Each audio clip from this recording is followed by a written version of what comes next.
depuis très très longtemps me disait mais en fait je pense qu'elle le prenait plus comme une blague, genre non mais c'est pas vrai, pas toi Marie-Clémence, celle qu'on pensait être la première mariée avec 4 gosses à 25 ans, en fait tu nous annonces que t'es avec une femme, je pense que personne l'a vu venir comme ça.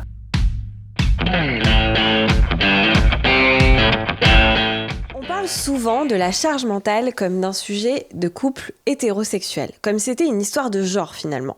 La femme qui gère tout, l'homme qui oublie les rendez-vous chez le pédiatre. Mais en réalité, les dynamiques familiales sont souvent beaucoup plus complexes et beaucoup moins clichés. Parce que la charge mentale, ce n'est pas seulement une question de genre. C'est aussi une question d'éducation, de modèles, d'habitudes qu'on reproduit sans même s'en rendre compte très souvent. Et quand on construit sa famille, en dehors des modèles traditionnels, les questions deviennent encore plus intéressantes. Comment est-ce qu'on répartit les rôles ? Comment on fait durer un couple qui se construit dans l'adversité ? Et comment on élève des enfants quand on a soi-même dû se battre pour pouvoir aimer librement ? Bienvenue dans l'AMIF, le podcast qui explore la famille telle qu'elle est vraiment. Parfois belle, souvent chaotique et très souvent finalement en train de se réinventer. Je suis Pauline Borgia et avec Wikaza, on a eu envie de vous la faire découvrir autrement. Wikaza, je vous le rappelle à chaque épisode, c'est la plateforme qui permet de soulager votre charge mentale grâce à des services de ménage, de beauté ou de massage à domicile. Je crois que c'est ce que je préfère, évidemment. Parce que parfois, déléguer, ça sauve du temps et même un couple, une famille.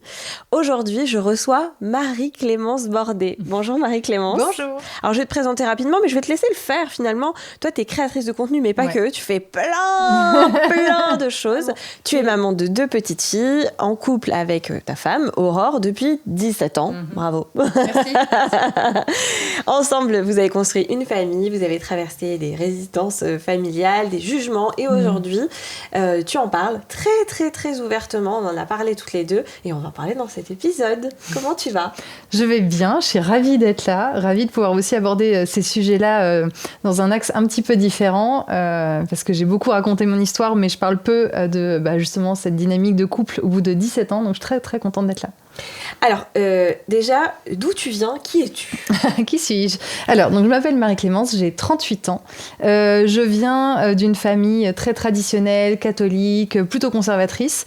Tu vois, mon enfance, c'était un peu une caricature, c'est-à-dire que j'ai été en école avec des religieuses, avec un uniforme, la messe tous les dimanches, etc. Mais j'ai eu une enfance très heureuse et privilégiée. T'as grandi où ? J'ai grandi à Avignon. Okay. Alors, je suis originaire de Bourgogne, mais j'ai grandi à Avignon, puis après en banlieue parisienne, voilà. Et j'ai 2 petites sœurs, un grand frère, des parents qui sont toujours ensemble et qui s'aiment. Voilà, j'ai eu la chance d'avoir une enfance heureuse, sereine, privilégiée. Ok.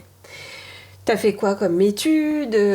Alors, moi, je rêvais d'être comédienne et mes parents ne voulaient absolument pas que je sois comédienne. C'était obligatoire, quasiment. Exactement.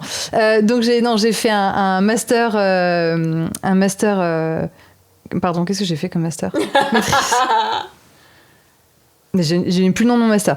J'ai fait des études, j'ai fait la fac, un DUG art du spectacle, puis une maîtrise, et ensuite j'ai aussi fait le cours Florent. Voilà, donc je suis quand même passée par la case études okay. d'acting, et j'ai travaillé longtemps ensuite en production de télé. Voilà, donc j'ai vécu à Paris pendant plus de 10 ans, où j'ai travaillé dans les coulisses des plateaux télé. En parallèle de ça, je suis sûre que tu as plein d'histoires, ouais. Mais tu n'as pas le droit de le dire. En parallèle de ça, tu as rencontré un homme, ouais. Peut-être plusieurs, d'ailleurs, je ne sais pas. Et tu es restée avec lui très longtemps. Ouais, quand j'étais au lycée, j'ai rencontré un garçon et je me suis jamais posé la question en fait, de mon orientation sexuelle ou amoureuse. Vraiment, pour moi, il n'y avait pas de plan B, il y avait juste un plan A, tu vas rencontrer un homme, tu vas l'épouser, avoir des enfants, etc. Et je l'ai rencontré au lycée, on est tombés fous amoureux l'un de l'autre, et on est restés ensemble pendant 5 ans. Donc, quand je faisais mes études à Paris, j'étais en couple, on n'habitait pas ensemble, mais on était ensemble depuis 5 ans et ça se passait très bien. On n'était pas officiellement fiancés, mais clairement, on avait l'intention de se marier dans l'année qui suivait. Enfin, voilà, c'était pour moi l'homme de ma vie. Super jeune. Oui, mais bon, en fait, je me disais, j'ai rencontré le bon. Ouais. Et puis, tu sais, moi, dans ma famille, l'éducation que j'avais, c'était vraiment, tu rencontres une personne, ce sera forcément la bonne, tu vois. Il n'y avait pas du tout ce truc enfin, moi, je m'imaginais pas me séparer de lui. Je me disais, je le vivrais trop comme un échec. Je l'ai choisi lui, il m'a choisi, bim, on enchaîne et on fait notre vie tous les deux, quoi. Tout était tracé. Quand soudain. Absolument. Quand soudain, justement, je faisais un stage dans une boîte qui bossait pour la télévision et je fais la rencontre d'une femme qui est une de mes collègues et qui s'appelle Aurore. Et vraiment, t'as une extrême avec moi, avec une image un peu caricaturale de la jeune femme. À ce moment-là, j'ai 21 ans, je suis très coincée, très sage, etc. En fait, je suis pleine de filtres, c'est-à-dire que je fais très attention à ma manière de me comporter en public. Ce que je pense. Pour moi, il faut toujours faire attention à ça. Et parce que tu as été éduquée comme ça. Parce que vraiment, j'ai été éduquée comme ça. Et pour mes parents, c'est très attention de faire toujours attention à la manière dont on se comporte en société. Et Aurore, elle, c'est vraiment mon exact opposé. C'est-à-dire qu'elle, elle a été abandonnée par ses parents. Elle a été récupérée par ses grands-parents. Elle vient d'un milieu ouvrier. Elle a grandi dans la violence, etc. C'est une personne qui s'est faite toute seule. Et là où moi je suis pleine de filtres, elle n'en a aucun. C'est-à-dire qu'Aurore, elle pense quelque chose, elle le dit, et peu importe que ça plaise ou pas, etc. Donc pour moi, je rencontre un ovni au départ. Et en l'occurrence, je rencontre une femme aussi lesbienne.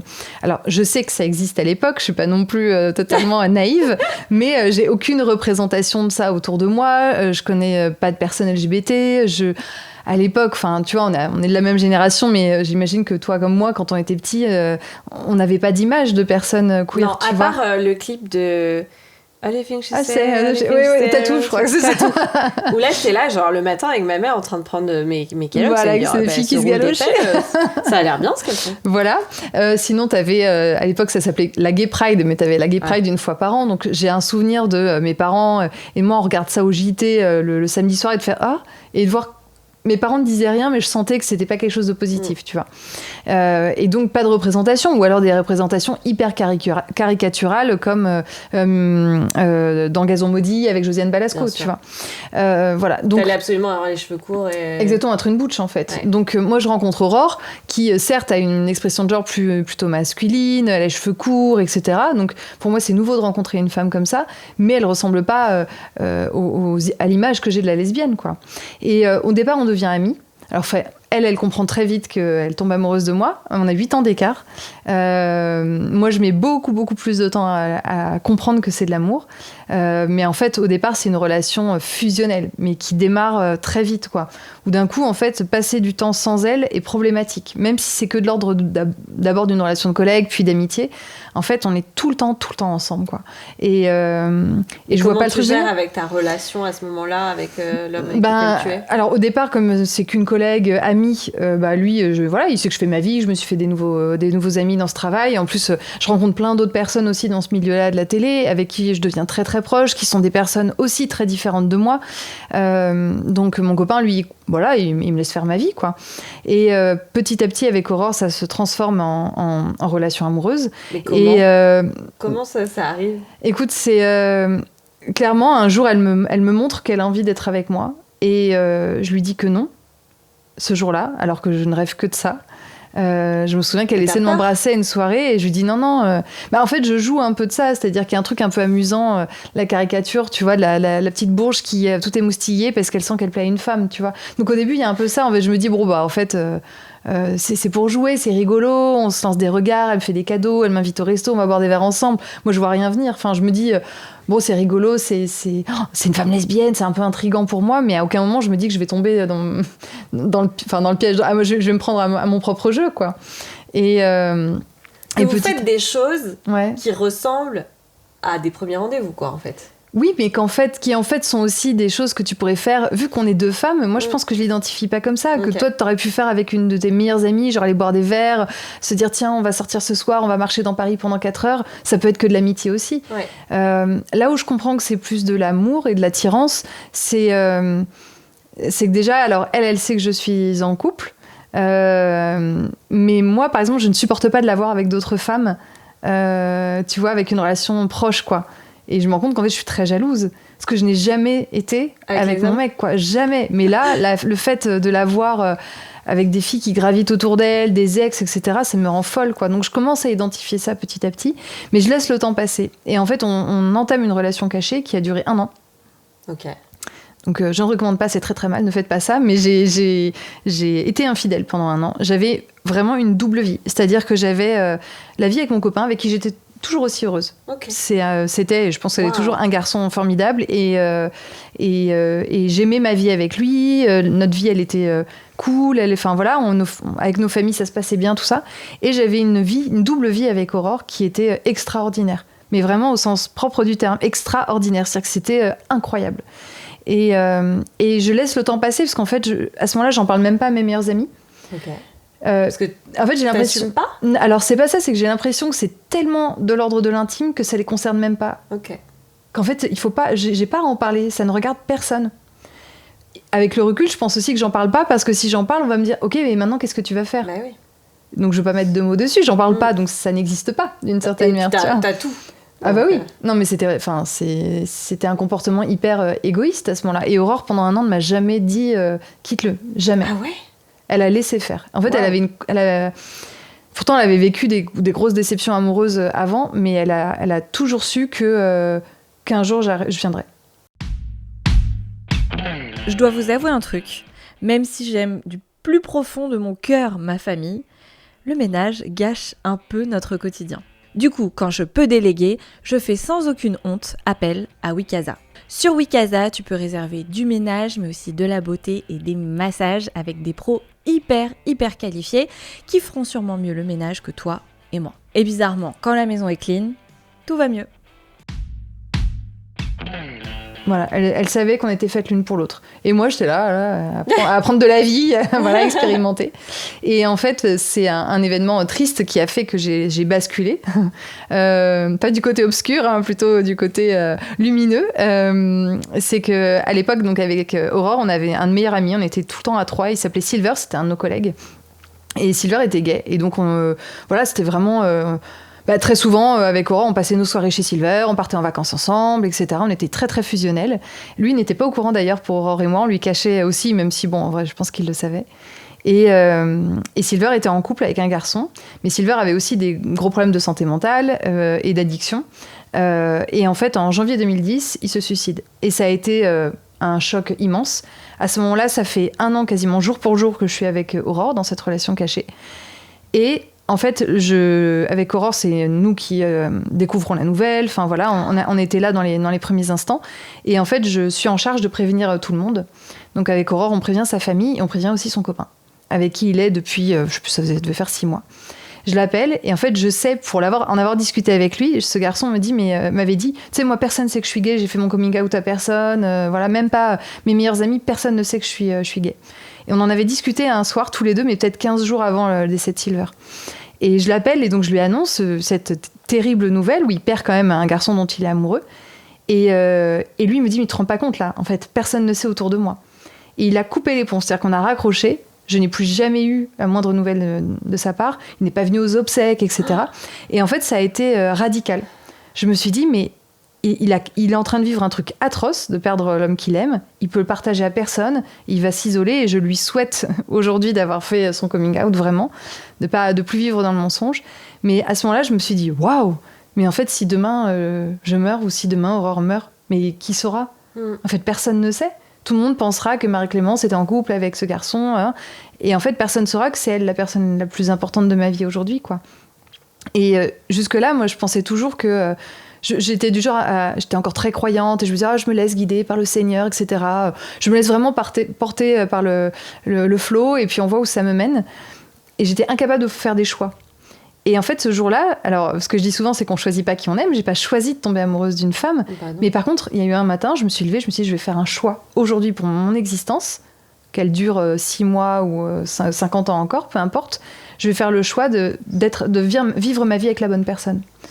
Et vraiment, c'est venu moins d'1 semaine après le décès de Silver. Je me suis levée un matin, j'ai quitté mon petit ami. Je lui ai pas brisé le cœur du tout. Hein. Je pense que lui était plus amoureux non plus et voilà. Ah ouais ? Ouais, enfin, je pense que c'était la fin. On le savait. Vous le sentiez ? On se disputait jamais, etc. Mais juste c'était fini. Voilà, ça avait été très chouette et voilà. Et j'ai fait une sorte de c'est une sensation de saut dans le vide. Tu sais pas où tu vas. Tu sais pas ce qui t'attend. J'avais pas réfléchi à me dire, c'est une femme. Comment je vais le dire à ma famille ? Comment ça va se passer ? Rien du tout. Pensé à ça ? Non. Ah non, à ce moment-là, je suis dans une bulle de c'est elle, voilà. Qu'est-ce que je veux vivre à quoi ma vie va ressembler là. Et donc je fais ce grand saut de l'envie. Le traumatisme, la perte d'un ami. Complètement. Non mais cette période, elle est incroyable. C'est une sorte d'ascenseur émotionnel. Enfin, c'est extraordinaire.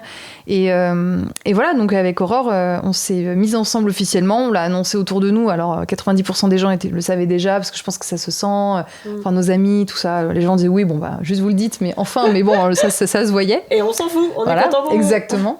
Ça, c'est un truc important, je trouve, dans les coming out. On parle beaucoup des coming out extrêmement compliqués. Et du coup, tu vas nous parler de l'autre. Mais il y a aussi le côté, parfois on se fait une montagne de gens qui s'en fichent royal ou qui savent très bien et juste ils te laissent le temps de venir. C'est ça. Ce qui est drôle, c'est que voilà, mes meilleurs amis qui me connaissaient depuis très très longtemps me disaient mais en fait je pense qu'elle le prenait plus comme une blague, genre non mais c'est pas vrai, enfin pas toi Marie-Clémence, celle qu'on pensait être la première mariée avec 4 gosses à 25 ans, en fait tu nous annonces que t'es avec une femme, enfin je pense que personne l'a vu venir comme ça, mais les gens qui nous fréquentaient au quotidien avec Aurore en fait voyaient que ça transpirait l'amour quoi. Donc voilà, du coup on s'est mis ensemble officiellement. Ensuite effectivement j'ai dû l'annoncer à ma famille et là ça a été une toute autre histoire. Je pense que j'avais pas anticipé ça. Comme je te disais au début, c'était pas un sujet qu'on abordait à la maison. Il n'y avait pas de visibilité sur le sujet, donc je m'étais jamais dit ils vont bien réagir ou mal réagir. Je pense qu'il y avait quelque chose de très flou, quoi. Mais je me dis, ils vont comprendre. Je vais leur dire que j'aime quelqu'un, ils vont comprendre. Mais t'avais peur t'étais stressée. J'étais un peu stressée, mais j'étais presque plus stressée par l'idée de leur annoncer que j'étais plus avec ce garçon. Tu vois, de décevoir d'une rupture qu'ils aimaient bien, qui faisait partie de la famille depuis mon adolescence. Enfin, tu vois, c'est dur de dire, en fait, cette personne que j'ai fait rentrer dans votre vie, maintenant, elle va en sortir. Ça, c'est le cas pour toutes les ruptures, tu vois, un peu importantes. On arrache quelqu'un à une famille aussi, tu vois, à une belle famille. Et en fait, quand je l'ai annoncé à mon père, il a très bien réagi. Il m'a vraiment rassurée de son amour. Il m'a dit, voilà, je t'aime, un point, c'est tout. Enfin, je suis ton père, je t'aime, peu importe qui tu es. J'ai senti qu'en fait, il pensait pas à tout ce qu'il me disait, qu'au fond de lui, c'était certainement un tsunami, parce que lui-même, dans sa famille, la perception de l'homosexualité dans des familles comme la mienne, souvent, elle est reliée à des troubles mentaux. Enfin, voilà, on est quand même sur ce genre d'image. Donc, je savais que c'était pas le fond de sa pensée, mais qu'il y avait plein de choses qu'il me disait pas, mais je savais qu'à ce moment-là, il m'a protégée. Il m'a dit, voilà, il m'a dit ce que j'avais besoin d'entendre. Et c'est ce qu'un parent doit dire à son enfant. L'amour d'un parent, il est censé être inconditionnel, c'est-à-dire qu'il n'y a pas de condition. Tu n'es pas censé cocher des cases. Je t'aime, qui que tu sois. Donc ça, mon père me l'a dit. Ma mère, elle a eu tout aussi peur, sauf qu'elle est zéro filtre, tout est sorti. et pour elle, ça a été beaucoup plus compliqué. C'est-à-dire qu'elle était... c'était oui, je t'aime, mais tu es en train de faire la pire erreur de ta vie. Pour elle, c'était un choix. Elle me disait, j'ai choisi ton père, tu fais un choix de vie qui est affreux, là, qui est pourri, parce que tu vas vivre en marge de la société toute ta vie, comment vont réagir les membres de notre famille, ça va être l'enfer, tu pourras pas avoir d'enfants, tu pourras pas te marier. Enfin, à l'époque, on est en 2009, 2010. On parle pas encore de mariage pour tous, de PMA, etc. Donc ma mère, elle se dit juste, ah bah super, elle va vivre comme la cousine issue de Germaine qu'on sait lesbienne, mais personne l'a jamais dit, on parle pas de cette personne-là, on dit qu'elle vit en coloc, alors que tout le monde sait très bien qu'elle est lesbienne. Enfin, elle s'est dit, ma fille va vivre l'enfer toute sa vie. Donc c'était très très compliqué pour elle, et surtout elle me disait régulièrement, je suis ta mère, je sais que tu n'es pas lesbienne. Bon, on n'employait pas le mot lesbienne déjà, mais c'était toujours, je te connais mieux, je sais qui tu es. Et comme j'avais été avec un homme par le passé, elle ne comprenait pas ce choix. Elle me disait, mais c'est bête, t'aimes les hommes, pourquoi tu restes pas avec des hommes, ce serait tellement plus simple.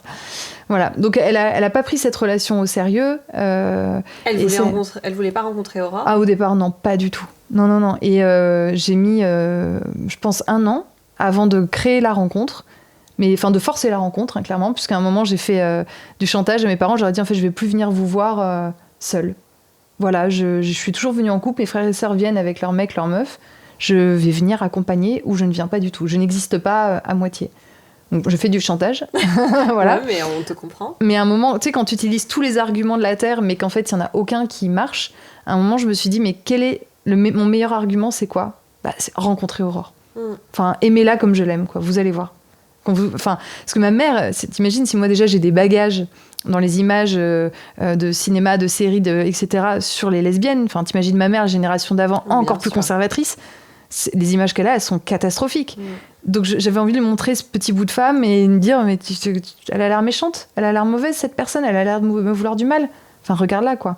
Et donc j'ai forcé la rencontre et c'était drôle parce que Aurore aussi, elle avait plein de préjugés sur ma mère, t'imagines ? Enfin, elle me voyait juste pleurer au téléphone avec une femme qui n'était pas gentille avec moi.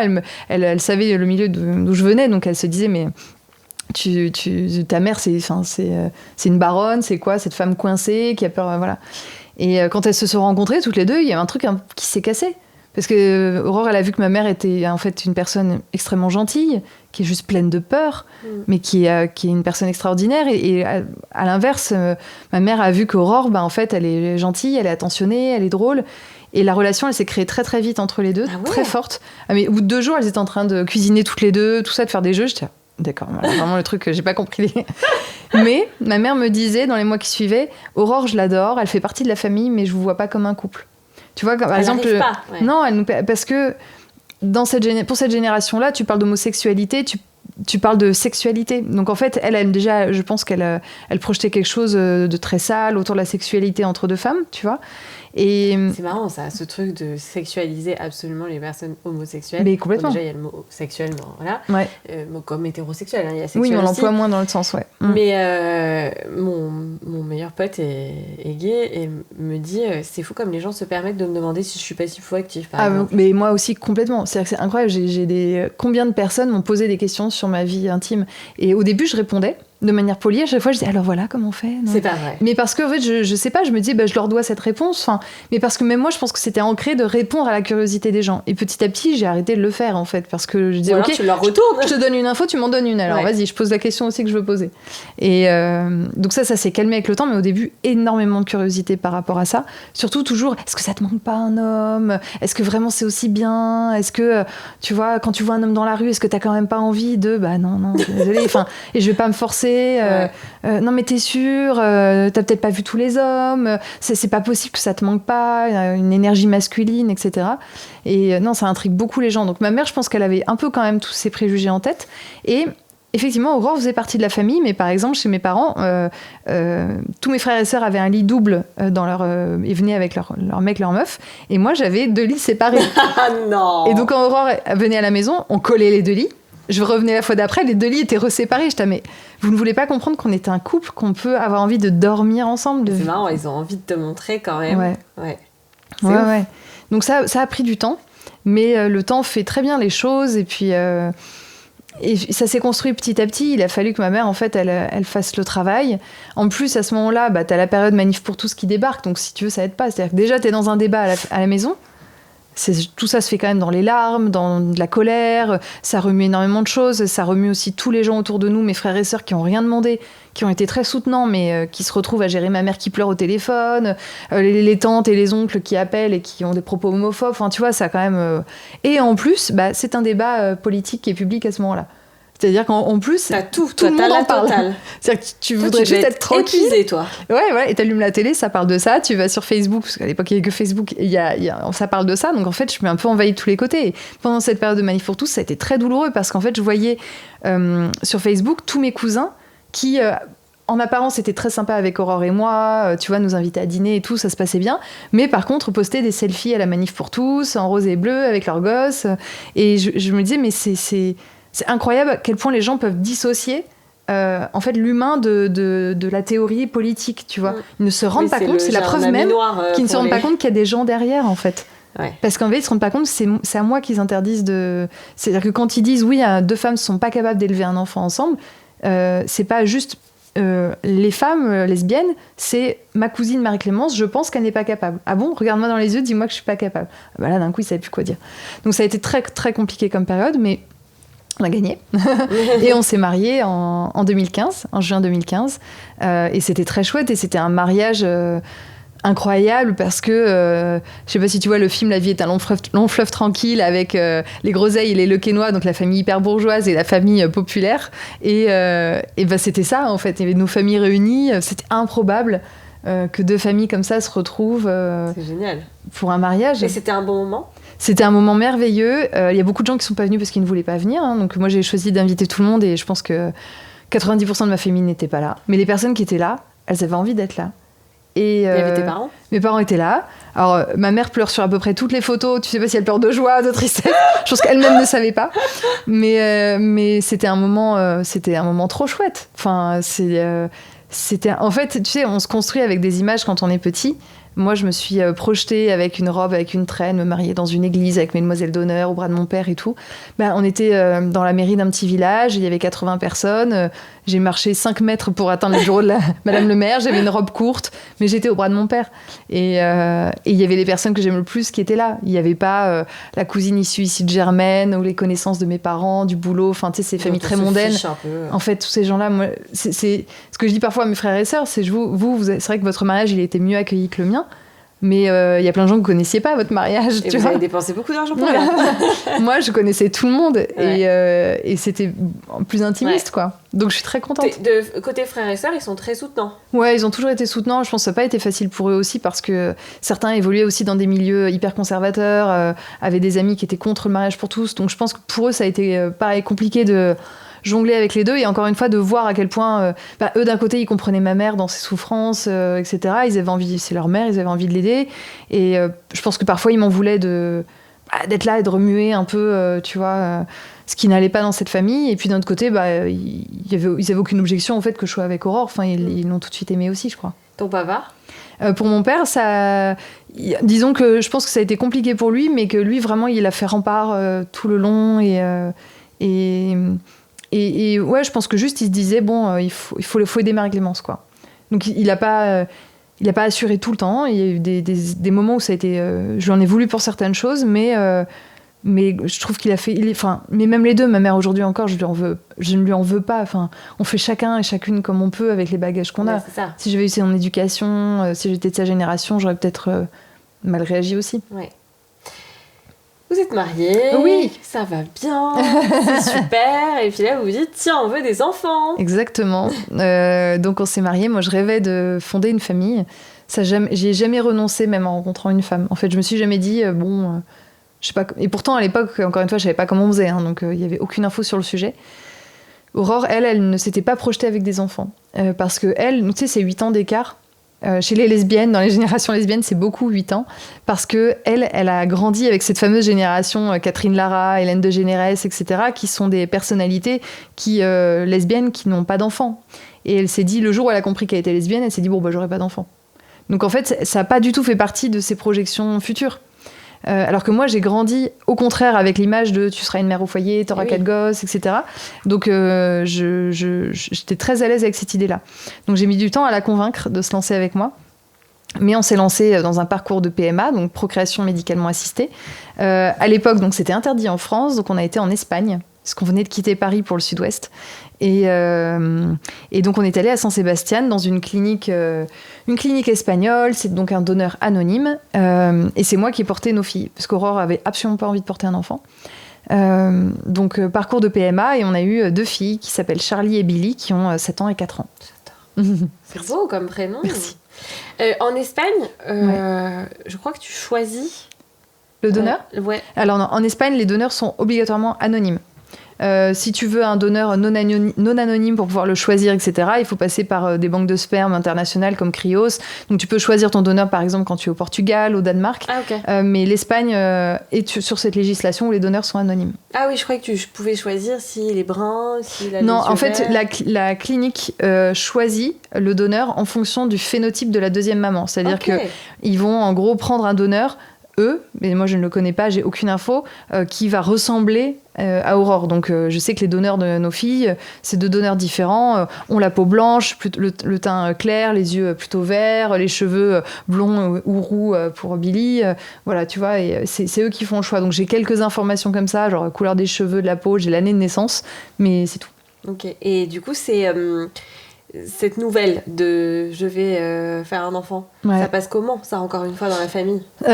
Ça passe moyen bien. Alors, disons que quand en deuxième mois, allez, là, je me disais, mon Dieu, il n'y a plus de problème. C'est ça, déjà, le mariage était compliqué. Et puis là aussi, je me suis dit, ça va être compliqué. Donc, j'ai fait le choix de ne pas en parler pendant le parcours. Parce que je me suis dit, ils vont me tomber dessus avec 1000 questions, j'aurai pas les réponses. Et si le but, c'est de me... C'est ce que j'allais te dire. En fait, t'as tout le temps double charge, je trouve. Ouais. Mais oui, parce qu'en plus, c'est la première fois pour plein de gens. Je suis la première fois, même pour moi-même, et même autour de nous, avec Aurore, on avait plein d'amis gays, lesbiennes, etc. On en a plein, mais on était les premières à faire un enfant. Donc tu peux te tourner vers personne. Donc je me suis dit, tout le monde va avoir des questions. Moi, ça va juste me démoraliser, parce que je vais me rendre compte que j'ai pas la moitié des réponses. Parce qu'en vrai, j'ai j'ai pris des risques. Enfin, je ne sais pas. Est-ce que ton enfant un jour te posera des questions? Est-ce que ceci? Mais j'en sais rien. Mais écoutez, je le fais. Quand vous êtes un couple hétéro, vous lancez, faites un enfant, vous posez pas autant de questions. Mais peut-être pas assez, justement, dans certains cas. Donc, non, j'avais pas les réponses. Donc, j'ai fait le choix de pas en parler pendant le parcours. Une fois que je suis tombée enceinte, ce qui est drôle, c'est que le jour où je me suis dit, je veux l'annoncer à mes parents, ma petite sœur a annoncé elle-même qu'elle était enceinte. Donc, il y a une sorte... ma sœur, au pied du sapin, annonce à mes parents qu'elle attend un bébé. Donc mes parents, les larmes, la joie, là là là là. Et moi j'étais derrière, genre, oulala, attention, la descente va être très très rude, les amis. Et là je me suis avancée, j'ai dit, moi aussi, j'ai un truc à vous annoncer. Et donc je leur ai annoncé à mon tour que j'étais enceinte. Il y avait Aurore. Et écoute, ils ont pleuré, mais en fait, je sais pas. Dans ces moments-là, tu sais pas. Oui. Je pense que c'est un tourbillon pour eux. Ma mère a fait un malaise après. Enfin, je pense qu'en fait, c'était trop. Et c'est compliqué. Et à ce moment-là, eux, ils ne savent. Quand moi je dis que j'ai peu d'infos, t'imagines, eux, ils en ont aucune. Ouais. Donc, une des premières questions que m'a posée ma mère, la lumière qui a suivi, c'est: t'as des informations sur le père? Mais je pense que c'était pas en mode il faut que cet enfant ait un père. C'est que elle, c'est le premier mot qui lui vient. Elle ne sait pas. Donc j'ai essayé de leur expliquer. Après, ils ont posé très très peu de questions. Je pense qu'ils n'osaient pas, que ça les mettait mal à l'aise. Donc le temps de la grossesse a été particulier. J'ai essayé de la jouer normale, c'est-à-dire de partager régulièrement des nouvelles, etc. Et voilà. Et en fait, quand ils ont tenu leur petite fille dans les bras... qu'est-ce que tu veux, c'était leur petite fille. Il y a aucune. Ils n'ont jamais traité de manière différente mes enfants vs leurs autres petits enfants. Ça c'est génial. Ah ouais. Et ça pour le coup, ça aurait été ma limite. Vraiment, moi j'ai encaissé énormément de choses, des phrases, enfin voilà, j'ai encaissé des comportements qui ont pas été cool quoi. Mais ma limite, c'était par contre, tu vois, nos filles, elles ont rien demandé. Elles arrivent. Si elles sont pas dans un environnement sécurisant dans leur propre famille. Il n'y aura pas de grands-parents, il n'y aura pas de... Voilà. Donc, sans avoir alerté mes parents là-dessus, dans ma tête, moi, je m'étais dit, ce sera radical. Si jamais je sens une phrase de travers, un regard de travers, ce sera radical. Et non, ils ont toujours été géniaux avec elles. Et justement, comment elles sont arrivées, ces petites filles, chez vous, quoi Comment t'étais toi? Quelle mère t'es devenue? Parce que au début, on sait pas trop comment on fait. Ouais. Et Aurore aussi. Ouais, ça a été comme pour beaucoup de parents, je pense, un grand chamboulement. Pour moi, ce qui a été très compliqué, c'est que vraiment, je me suis construite dans ce projet de maternité. Quand j'étais petite, je m'imaginais avec des enfants et je rêvais d'être une mère parfaite, je rêvais d'être mère au foyer. Je voyais ma mère qui était mère au foyer, qui s'est toujours occupée de nous, 4 enfants, tout ça. Et du coup, je me disais, ça va être fluide, ça va être évident. Et Aurore, chez elle, enfance égale violence, égale séparation des parents, égale des choses très très graves. Et elle se disait, mais quelle place je vais avoir pour nos enfants? Elle disait, je suis pas un père, mais je suis pas une mère comme toi. Comment je vais aimer un enfant avec qui j'ai pas de lien de sang? Enfin, elle, vraiment, elle s'est posé 1000 questions et vraiment jusqu'au dernier jour, elle était comme ça. Et ce qui est fou, c'est qu'à l'instant où Charlie est né, Aurore l'a tenue dans ses bras et c'est ce qu'elle m'a dit. Elle me dit, mais à la seconde où je l'ai vue, personne n'aurait pu me dire que c'était pas ma fille, quoi. C'était la sienne. Et moi, par contre, ça a eu un effet inverse. Quand j'ai eu Charlie contre moi, je me suis dit, oh, qu'est-ce que j'ai fait? Mais vraiment, je me suis dit, mais ah là là, voilà, t'as joué encore, tu t'as joué. Non, mais tu t'es lancé dans un truc parce que t'as toujours vu sa petite et en fait, ça te correspond pas du tout. Qu'est-ce que j'ai fait? Donc vraiment, moi, j'ai eu une angoisse. Ah ouais, énorme, qui a duré plusieurs mois. Ah wow. Ouais, en fait, j'étais une très bonne mère, je pense, dans les techniques. Voilà, je prenais grand soin de notre fille, tout ça. Mais je me sentais pas mère et je me disais, mais c'est pas un regret, mais je sais pas, j'étais face à ce petit être et je me disais, mais c'est une responsabilité immense. Et je sais pas si je vais tenir toute la vie. J'avais peur de mal faire, j'avais peur de pas l'aimer suffisamment. Je trouvais pas cet épanouissement instantané dont je rêvais. Enfin, je pensais que c'était automatique chez tout le monde. Et Aurore, elle, mais c'était animal chez elle. C'est-à-dire que vraiment, elle dormait le nez collé avec sa fille. Il y avait un truc beaucoup plus fort, tu vois, qu'on pourrait... C'est pour ça, souvent, des femmes qui m'écrivent en me disant « Ah, mais j'ai peur de pas ressentir ça avec mon bébé vu que je vais pas le porter. » Mais vraiment, ne vous fiez pas à ça. Ça veut rien dire. Moi, j'avais les hormones, j'avais tout, j'avais la grossesse, mais j'étais fracassée. Et Aurore, elle était un truc, elle pouvait dormir collée serrée avec sa fille. C'était... et elles ont développé toutes les deux une relation très fusionnelle, très très vite. Là où moi, j'étais beaucoup plus distante, parce que moi, j'étais dans le soin effectif, c'est-à-dire que je changeais les couches, je faisais des repas, tout ça. Aurore le faisait aussi? Elle le faisait aussi, mais elle lâchait beaucoup plus prise. Ouais. Elle, c'était... je sais pas, elle voyait son enfant était folle de sa fille, et c'est tout, quoi. Et vous deux, ça a changé votre couple ? Oui, je pense que c'est ça aussi. Alors, avec Aurore, on avait une relation très, très, très forte. Et pour en parler avec des amis, tout ça, qui ont aussi des relations amoureuses où elles sont très amoureuses, j'ai l'impression que ce qu'on a vécu avec Aurore n'est pas mieux, c'est pas une question de mieux ou moins bien, mais était quand même encore un cran au-dessus en termes de fusion. Donc je pense que ça m'a fait bizarre d'un coup de voir qu'il y a quelqu'un qui se met entre nous. Ouais. Mais on a très vite rebondi toutes les deux, tout ça. On a eu de la chance aussi d'avoir des enfants, nos deux filles on n'a pas eu de problème, elles sont en bonne santé, elles sont... Voilà, je pense que quand tu as un enfant malade ou quand tu te fais du souci pour ton enfant, c'est très différent. Après, les nuits courtes ont été difficiles quand même. Charlie, maintenant, je me rends compte qu'elle a été merveilleuse et qu'elle a toujours très bien dormi. Maintenant que j'ai connu l'autre version avec Billy, qui encore aujourd'hui, à 4 ans et demi, ne fait quasiment aucune nuit complète. Donc ça fait quoi, elle vous rejoint ou elle appelle, donc là encore cette nuit je me suis levée pour aller la voir. Elle voit des fantômes, elle est peut-être qu'elle les voit vraiment. Elle les voit, je la crois. Ce sera l'objet d'un autre podcast, mais oui, non, mais bien sûr, moi je la crois à fond, donc elle est très très connectée à l'au-delà. Mais elle, c'est beaucoup de larmes la nuit, c'est des grosses angoisses depuis toujours, et vraiment, donc nous ça fait 4 ans qu'on dort pas très bien, ça tu se vois. pas, en tout cas, ça. Merci. Merci. Parce que moi j'avais pas cette tête quand j'en avais pas. Ouais. Donc. Il y a cette première petite fille, Charlie, qui arrive, donc ça déstabilise un peu le couple, mais vous êtes forte quand même, vous deux, dans votre histoire, parce qu'il y a des couples, ça les défonce, bien sûr. C'est terminé derrière. Donc, malgré cette espèce de ressenti que tu as de pas connecter complètement avec ta fille, et de pas être sûre, en fait, de te dire peut-être qu'en fait, je suis trop jeune et j'ai encore envie de m'amuser, et d'être une enfant, tu décides d'en faire une deuxième.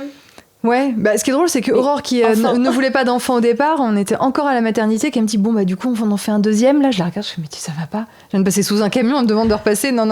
En plus, nous, c'est parcours de PMA, donc c'est des piqûres, c'est des échographies, c'est des échecs. Enfin, Charlie, on l'a eu au 2e essai, mais Billy, on l'a eu au 5e essai, avec une fausse couche entre les deux. Enfin, je veux dire, pour le corps, c'est quand même quelque chose de... Enfin, en fait, moi, j'ai donné mon corps à la maternité, à ces grossesses pendant des années, finalement, si tu comptes les parcours de PMA, puis la grossesse, puis... donc, mais on y est retourné assez vite. Moi, j'avais quand même envie d'avoir plusieurs enfants, et tu vois, par contre, je m'imaginais petite, je me disais, mais non, les familles avec 2 enfants, mais c'est rien du tout. Je pensais qu'il en fallait au moins 4, tu vois. 4, 5, moi, et vraiment... je comprends pas. 3, par exemple, je comprends pas. En fait, là, oui, le problème, c'est que tout de suite, il faut que tu changes de bagnole, faut que tu voyages. Toute l'organisation, tout ton temps. Moi, j'adore, par exemple, parce que je parlais avec une copine de ça qui a un fils aussi, comme moi, et j'adore rien faire parfois. Ouais. Juste regarder le plafond et rêver à des trucs ou regarder le ciel. Et j'ai dit, vraiment, c'est un temps que j'adore. Ouais. Je n'ai plus ce temps. Non, tu peux plus. Non, et puis pour le coup, moi je me suis dit, en fait, quand on en a eu 2, quand Billy est arrivé, moi j'ai eu la sensation qu'on était au complet, juste. En fait, je me suis dit, je veux personne de plus dans cette famille. Je sais aussi que tu sais, c'est comme jouer à la roulette, c'est-à-dire que j'ai gagné 2 fois, j'ai eu 2 fois des enfants en bonne santé qui sont mignonnes comme tout. Enfin bon, Billy elle dort pas, mais je veux dire, on a des filles qui sont super. Je veux pas jouer avec le feu et en avoir un 3e qui aura peut-être des problèmes, ou en fait ça va chambouler notre quotidien, ça va. Là, j'ai le contrôle, je suis très très contrôlante, donc je me suis dit, là, j'ai encore le contrôle. 2 enfants, ok, la maison, on a la place. Tu ressembles un peu à ta maman. En quoi ? Le côté organisation, le côté famille. Oui. Et en plus, j'avais envie de garder du temps pour Aurore et moi. C'est-à-dire que quand tu passes, souvent les gens me disent, ok, c'est quoi le plus difficile de passer de 0 à 1, de 1 à 2 ou de 2 à 3 enfants ? De 0 à 1, bon, c'est chaud, hein, c'est vraiment, tu te regardes des séries Netflix tout le samedi après-midi en couple dans le canapé, sans sortir. Ah bon, t'as un bébé, voilà, la vie, elle change, quoi. De 1 à 2, ça change pas grand-chose, à part qu'il faut s'organiser beaucoup, beaucoup plus. Oui, que les 2 sont occupés. Voilà, donc le soir, il y en a une qui va coucher l'autre, enfin une, et puis l'autre qui va coucher l'autre, enfin c'est de la logistique, quoi. T'es beaucoup moins tranquille. 3, je me dis, bon, je sais pas, moi je me dis toujours, j'ai 2 bras, j'ai pas... Elles me tiennent déjà la main toutes les 2 le matin, elles se battent pour savoir qui aura la main droite. Alors je me dis, si j'en ai un 3e, je vois pas quand je vais m'en sortir. Mais ce qu'on dit, et peut-être ta maman, tes parents te l'ont dit, c'est à un moment, il y a les autres qui s'occupent un peu complètement de la suite. Mais quoi. ma mère, à chaque fois, elle dit, oh là là, mais moi j'en sais pas autant pour vous. Je vous dis, vous allez vous coucher, vous vous reliez pas 50 fois comme vos enfants. Bon, après, elle a peut-être oublié aussi, je pense, une partie. Mais non, moi je pense que juste on est bien, on est au complet. Et aussi, je voulais quand même garder... il y a des personnes, tu vois, qui vont dire, par exemple, moi, mes enfants, je les aime plus que tout au monde, tu vois. Et moi, j'aime mes enfants très, très, très, très fort, mais je les aime... C'est pas que je les aime autant qu'Aurore, mais c'est pas du tout le même amour, mais je ne hiérarchise pas, je sais pas comment dire. Aurore, c'est ma famille, c'est mon grand amour. Elle est tout aussi importante. Donc, en fait, je ne voulais pas délaisser cette vie amoureuse, quoi. Que t'adores, que t'aimes. Ouais. Elle est trop précieuse, puis on s'est tellement construite. Tu vois, comme tu le disais en intro, dans l'adversité, je peux pas gâcher tout ça et qu'on se laisse avaler par le quotidien, quoi. Et après, je disais tout à l'heure que j'ai mis du temps à ressentir cet amour maternel, je le ressens aujourd'hui. Avec Aurore, on est très différentes. Elle, c'est encore beaucoup plus instinctif, animal, comme ça. Mais moi, mes filles, je les regarde, je suis dingue d'elles. Je les trouve, comme tous les parents, je les trouve merveilleuses et j'adore être mère. Mais j'aime aussi être la conjointe d'Aurore, mais j'aime aussi mon travail. En fait, je n'avais pas envie de renoncer à quelque chose. Donc, j'aime passer du temps à bosser, j'aime penser à moi aussi, etc. Vous êtes partis vous installer à Dax, vous êtes là-bas toutes les 4. Puis finalement, le temps faisant, il y a des petits schémas qui se sont remis en route, quoi. Et en fait, des schémas que tout le monde connaît, c'est pas parce que vous êtes un couple homosexuel que ces schémas ne sont pas reproduits. Ouais, la fameuse charge mentale. Alors, c'est vrai que souvent les gens disent « Ah, ça doit tout changer, vous êtes 2 femmes, etc. » Moi, je pense que c'est pas une question de genre, je pense que c'est une question d'éducation. Qu'en fait, on dit toujours les hommes, 3 petits points, sont comme ci, sont comme ça, mais en fait, les hommes sont le fruit aussi d'une éducation et d'image et d'une construction sociale, en fait. Aurore, comme je le disais au début, en fait, c'est une personne qui a été... Donc elle a été abandonnée par ses parents. Ses grands-parents lui ont clairement sauvé la vie et se sont occupés d'elle. Elle n'a jamais manqué d'amour, vraiment, mais ça a été presque... C'est pas trop, mais je veux dire, Aurore, ça a été une enfant pourri gâtée. Mais vraiment, sa grand-mère l'a réveillée tous les matins avec un massage. Je veux dire, c'est quelqu'un, on voulait tellement combler le chaos autour d'elle que du coup, il fallait qu'elle ait toujours tout ce qu'elle veut. Donc Aurore ne se levait pas pour débarrasser, n'a jamais fait de machine de sa vie. Elle est partie de chez ses grands-parents à 27 ans. Ah bon. Donc tu vois, à la fois une personnalité très indépendante et très à la libre, fois quelqu'un qui ne s'encombre de rien. En fait, elle n'a pas du tout toutes ces images qu'on peut te donner en tant que femme. Je dirais qu'on a un juste milieu et que vous êtes les 2 opposés dans l'éducation. Ouais. Donc, on dit que les opposés s'attirent, là, pour le coup. Oui, on est très, très, très différentes. En tout point, avec Aurore, on est différentes. Mais c'est vrai que elle a jamais eu ces injonctions. Voilà. Elle, jamais elle va s'enquiquiner à un truc, tu vois. Alors que moi, je ne suis que le fruit d'un... Enfin, moi, vraiment, toutes ces images petites, je lisais les Martine, je lisais... Tu sais, ces livres où Martine, en l'absence de sa maman, elle va faire une surprise à sa maman, elle va faire le ménage de la maison. Mais moi, j'étais petite, je lisais ce livre, je disais « Ah, super, maman est partie acheter du pain, je vais faire le ménage de la maison. » Donc, vraiment, je me suis construite avec ça, en trouvant ça génial. Donc, forcément, moi, je porte tout parce que je me dis « C'est mon rôle. » Et Aurore, s'il n'y a pas nécessité à ce qu'elle porte quelque chose, une charge, elle le fait pas. Et elle a aucun réflexe là-dessus. Enfin, souvent, j'en ai parlé avec elle, je dis, mais t'as pas pensé à ça? Enfin, tu ne fais pas ça parce que tu veux pas. Elle me fait, mais c'est pas que je ne veux pas. Je dis, je n'y pense même pas, je suis désolée, Voilà. Donc en fait, très vite. Ça a créé des problèmes. Bah oui, au bout d'un moment, ça crée des problèmes parce qu'en fait, moi, je porte toute la charge mentale. En plus, je suis de nature contrôlante, donc j'aime bien quand c'est fait à ma sauce. Et Aurore, alors elle, c'est lâcher prise. Elle, c'est si je lui dis, tu peux faire à manger ce soir pour les enfants, elle, à 19h, elle va dire, tiens, qu'est-ce que je vais faire à manger aux enfants? Et là, elle ouvre le frigo. Il manque les ingrédients, ok. Bon, elle sort une boîte de conserve, elle sort des raviolis, et puis voilà, elle dit, écoute, c'est bon. Parce qu'en fait, elle sait que 90% du temps, moi, je fais les repas, mais que moi, je vais les penser pour qu'ils soient équilibrés, je vais me mettre à cuisiner à 17h. Voilà, donc elle se dit, bon, vas-y, c'est bon, elles peuvent manger un McDo ce soir, tu vois. Et moi, je suis là, mais non, c'est pas ça que je veux. Et elle, si les enfants se couchent tard, c'est pas grave. Si les enfants n'ont pas fait les devoirs une fois, c'est pas grave. Alors que moi, je me mets une pression de dingue partout, à être parfaite. Tu vois, un exemple... Elle gâche ton travail. Oui, exactement. Et toi, tu la fatigues. Un exemple classique aussi, c'est par exemple, tu sais, les fameux cadeaux à la maîtresse, etc. Moi, j'ai découvert cette charge mentale supplémentaire qu'on me rajoute. Mais tu sais, j'ai découvert qu'en maternelle, je me souviens, fin de la preuve, à Noël, ou même fin d'année, je vois plein de mamans, parce qu'il faut le dire, ça reste encore les mamans qui s'en occupent, qui arrivent avec des petits chocolats, un petit cadeau pour la maîtresse. Et je fais, mais il faut faire un cadeau à la maîtresse. Tout le monde était là, ah ben oui, c'est la tradition, tu sais, à Noël et en fin d'année, tu fais un petit cadeau à la maîtresse.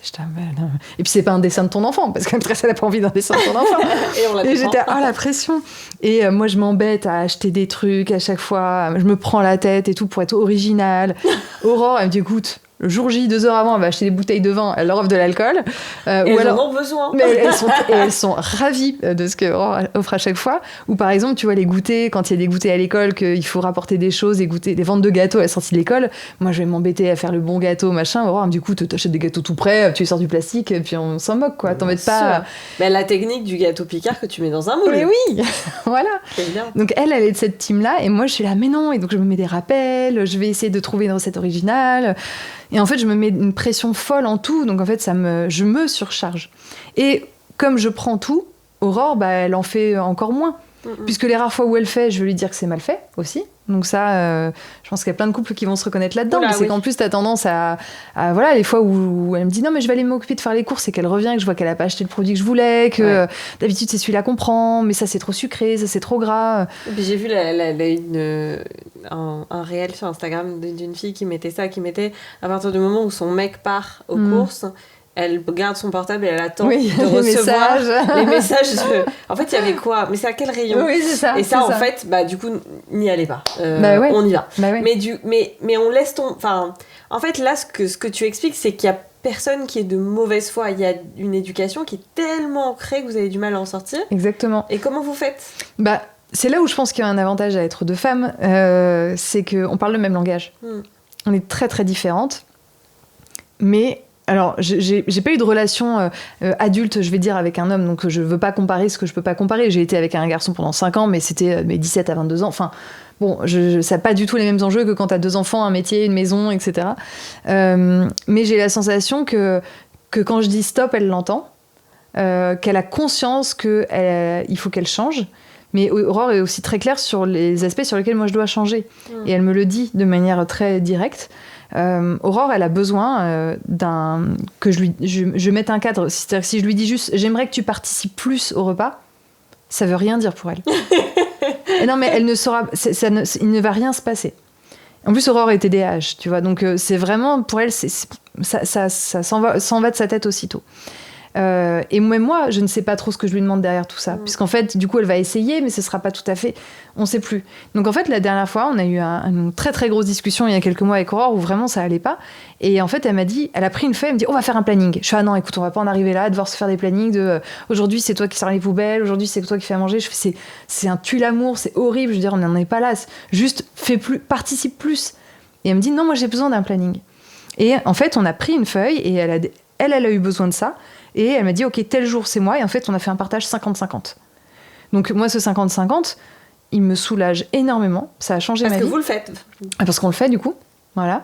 Elle a pris aussi une initiative. Elle a compris qu'en fait, si tu t'y prends à 19h tous les soirs pour te demander ce que tu vas faire à manger à tes gosses, qu'en fait, le coup des raviolis, ça marche 1 fois, 2 fois, mais qu'au bout d'un moment, tes enfants, ils vont dire, ouais, mais je veux manger ça. Puis qu'en fait, il faut se nourrir autrement. Donc maintenant, elle va anticiper et se dire, ok, cette semaine, j'ai 3 repas à faire, je les note, ok, je vais aller faire mes courses, etc. Je vais essayer d'être originale. Donc elle s'est remise en cuisine. J'avais besoin qu'elle me montre qu'elle avait plus d'énergie, plus envie de participer aux tâches. Elle le fait. Je suis moins... alors c'est aussi ce problème des TDAH en plus qui rajoute ça, c'est que Aurore, j'ai tendance à tout faire pour elle, donc tout l'administratif de la famille, des enfants. Donc ma psy m'a dit c'est pas l'aider que de tout faire à la place des autres pour tu vois. Donc aussi maintenant j'essaie de la responsabiliser davantage, lui dire ok, je peux t'aider à faire des choses, mais ce n'est pas moi qui porte cette charge d'y penser. Ouais. Je serai là pour t'aider, mais parce que ça tue quand même un peu le glam du couple. Ouais, c'est hyper. Je trouve que c'est. En fait, le problème, c'est que quand t'as tes parents, quand t'as un travail et quand t'as cette charge-là, quand l'autre t'énerve, parce qu'en fait, l'autre nous énervera toujours parce qu'il fera un truc comme on veut pas, parce que la machine n'est pas étendue comme il faut, etc. Il y aura toujours ces choses-là. Ça, je dis pas qu'elles ont disparu.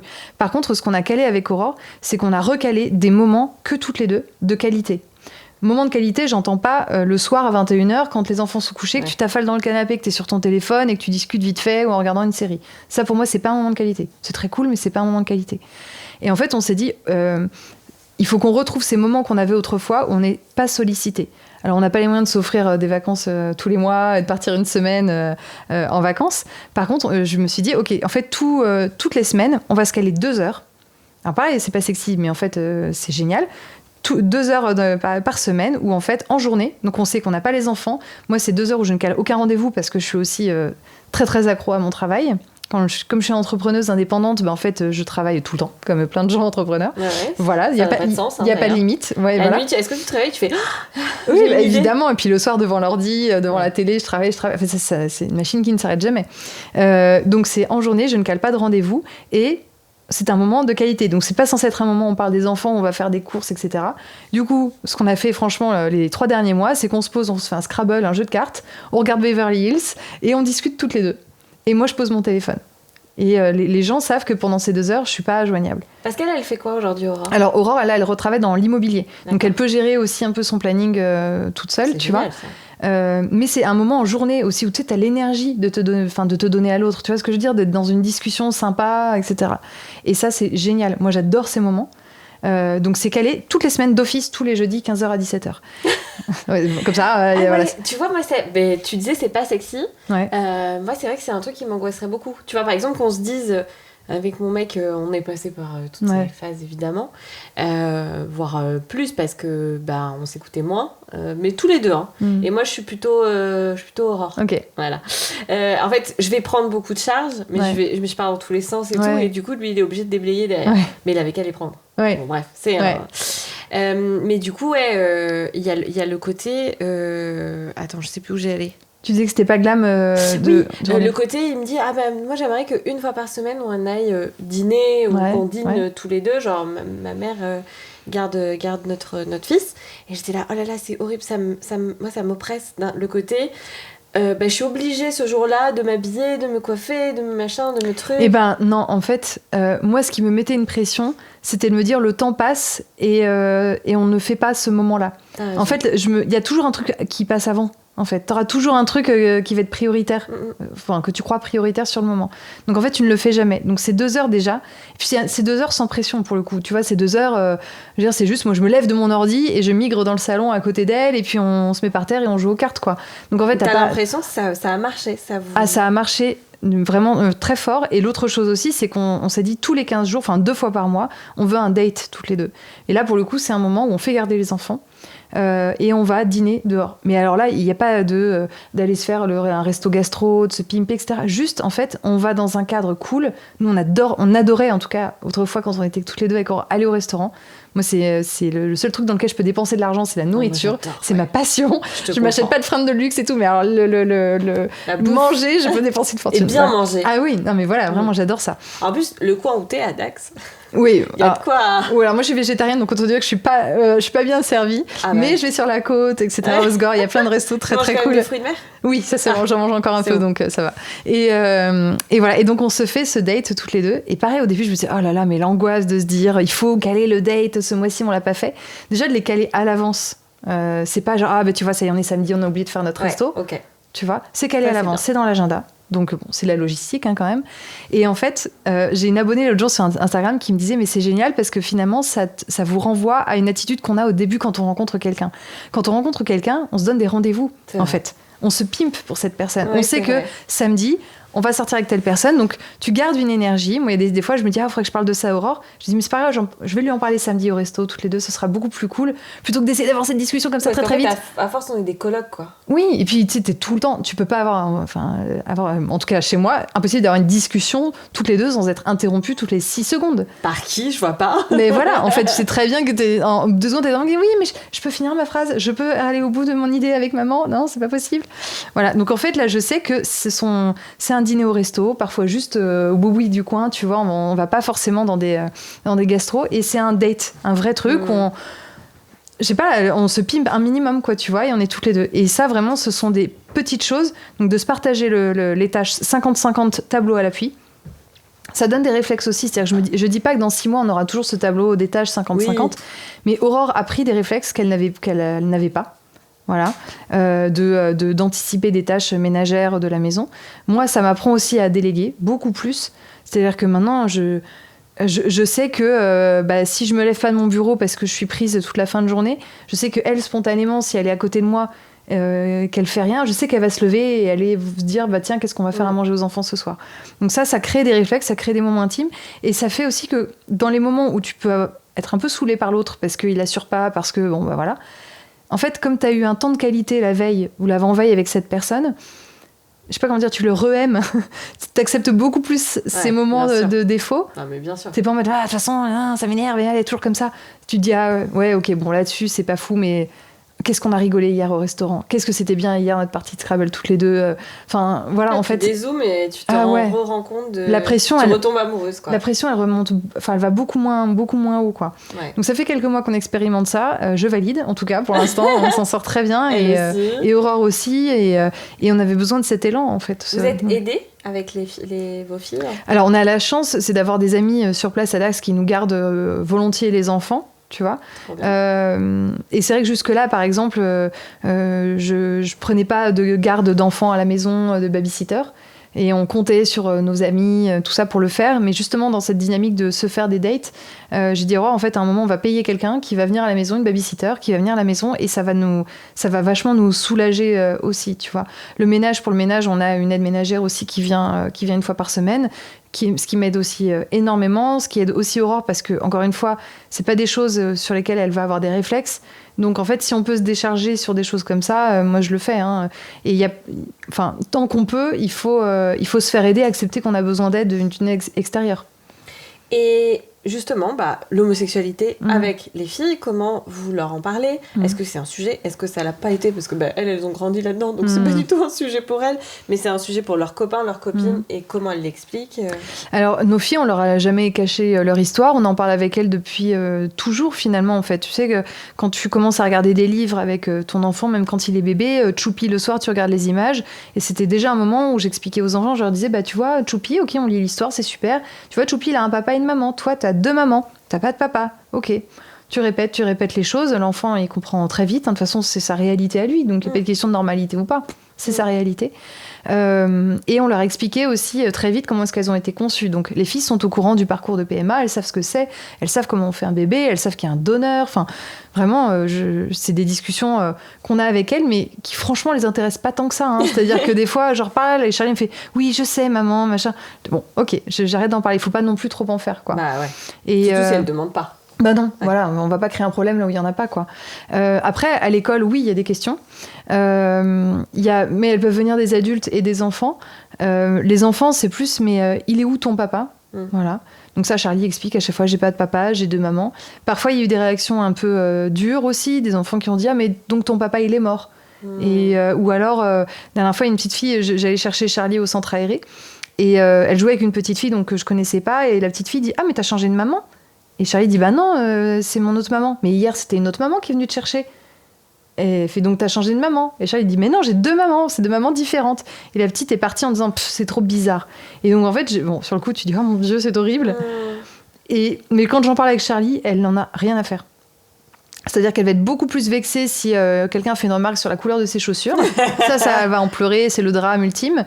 Par contre, qu'on lui dise c'est pas possible, souvent ce qu'elle me dit, les gens me disent que c'est pas possible, je leur dis que si, voilà. Et puis c'est une discussion sans fin, et puis au bout d'un moment, ils retournent jouer, et puis voilà. Après, on vit quand même dans un monde où il y a une grande présomption d'hétérosexualité, c'est-à-dire que les gens présument toujours qu'il y a un homme.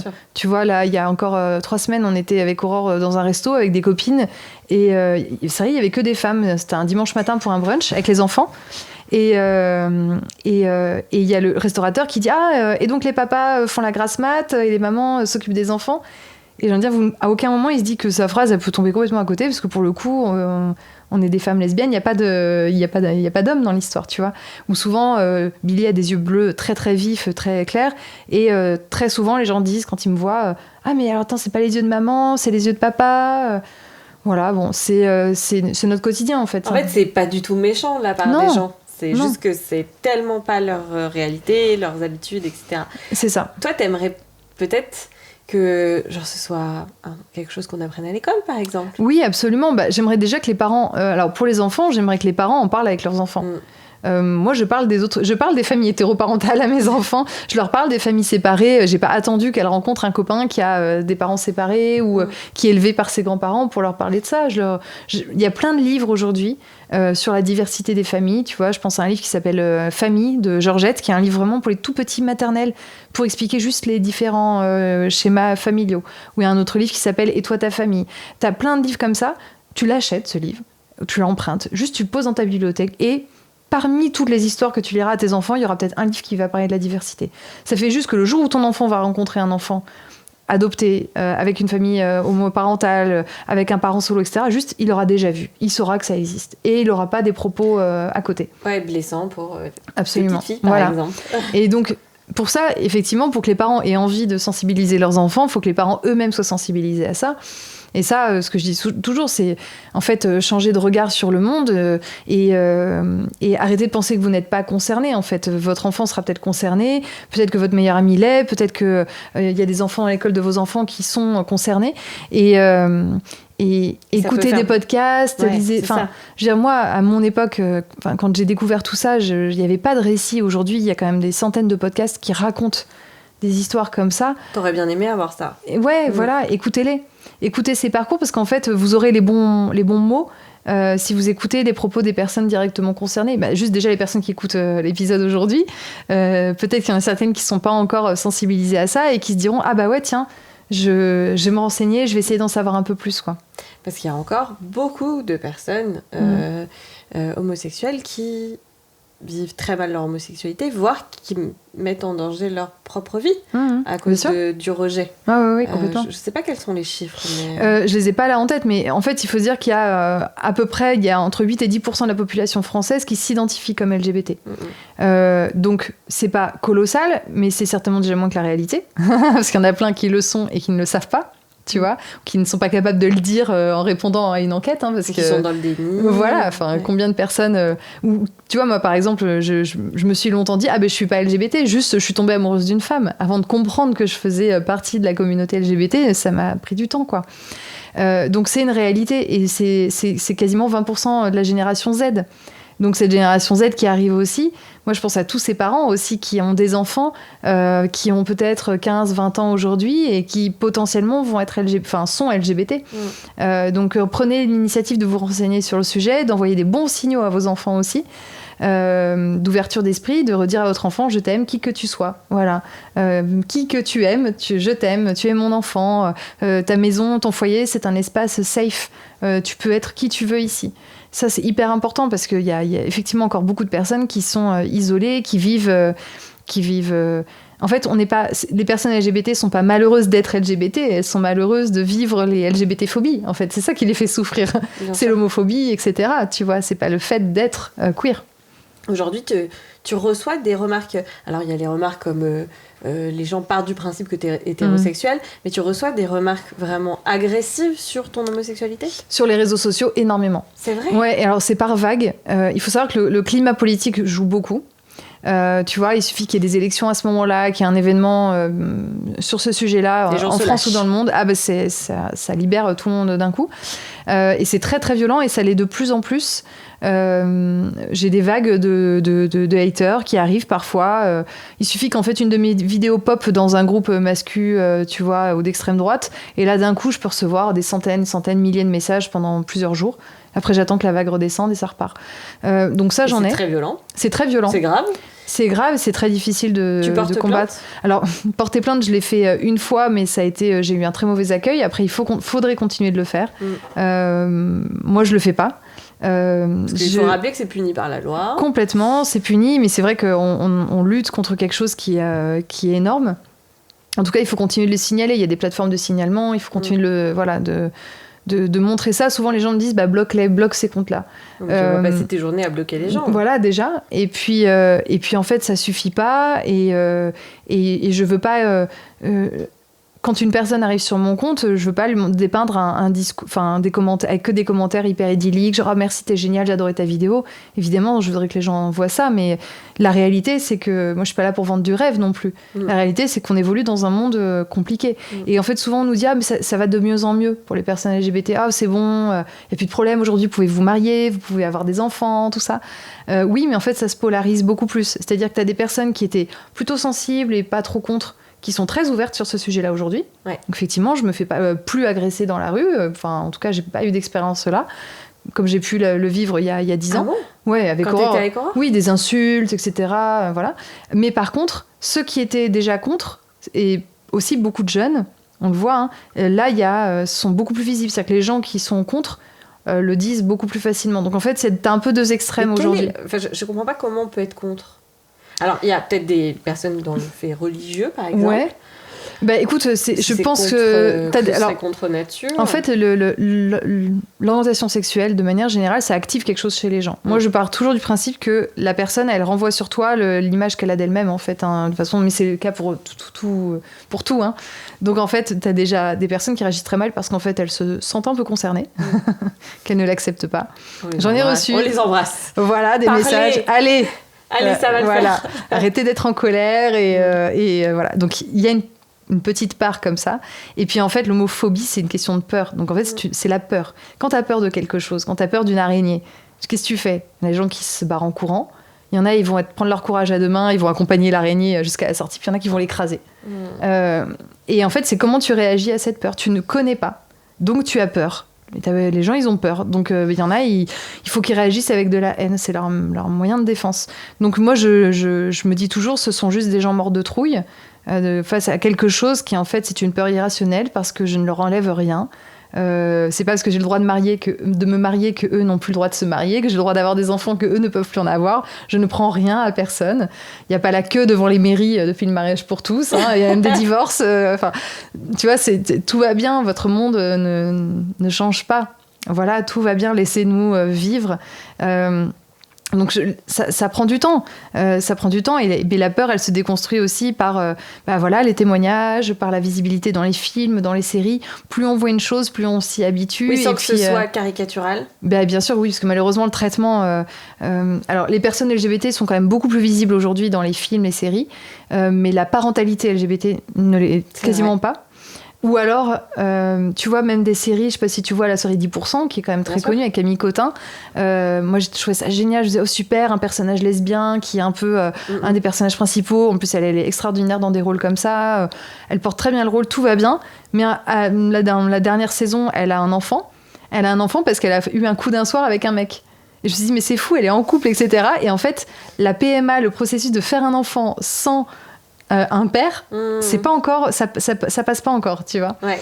Donc moi j'ai hâte. C'est vrai que j'y ai même pas pensé. Il y en a quasiment pas où c'est des films indés. Mais il y a pas de grand film aujourd'hui où t'as un personnage vraiment qui est passé par un parcours de PMA et juste dire un enfant peut avoir deux mamans et c'est un choix. Et qui est un personnage principal, qui est un personnage Absolument. où on peut se projeter en tant qu'hétéro. Ouais.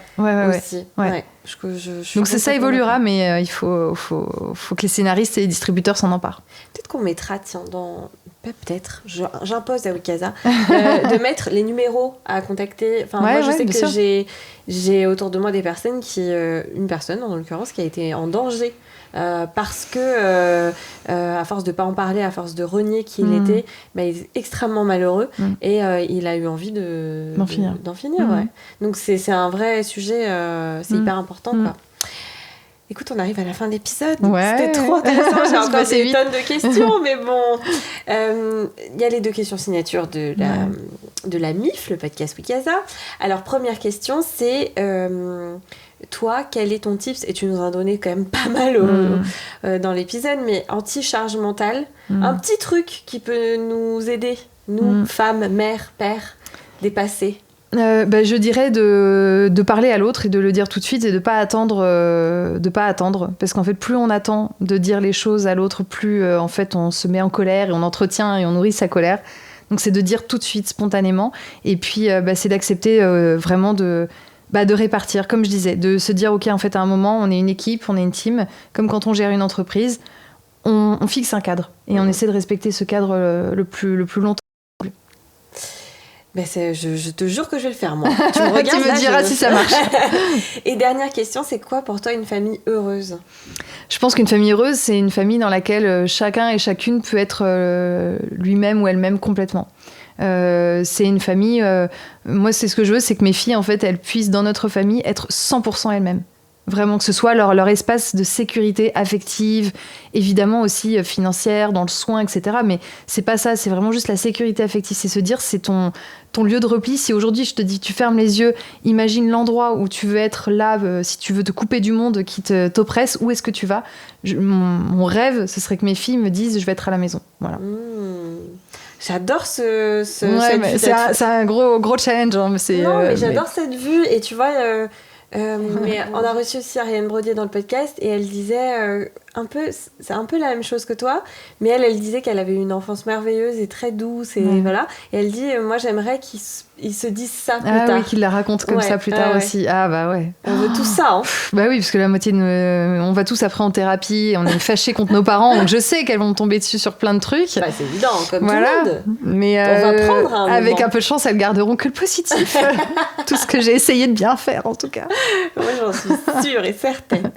Je vous souhaite du coup toutes les 4 de continuer à vivre heureuse, que personne vous embête là, et que vous soyez juste tranquille dans votre vie, que toi tu continues ton travail.